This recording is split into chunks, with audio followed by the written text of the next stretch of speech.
Madalas na naman na medyo masama ang lagay ng panahon at laging umuulan. Alam na Diz, mga ka-A to Z, ang sunod, biglang mawawalan ng kuryente. Sino ba ang can relate to this?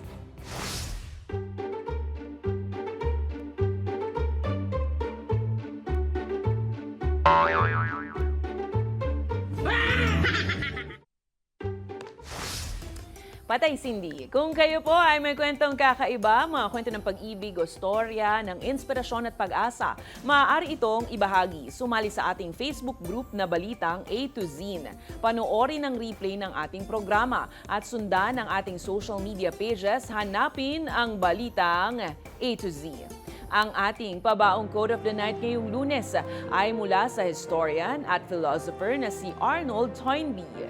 Ang sabi niya, ang tunay na sukatan ng isang sibilisasyon ay hindi kung paano ito kumikilos sa maginhawang panahon, kundi kung paano ito tumutugon sa gitna ng mga krisis at hamon.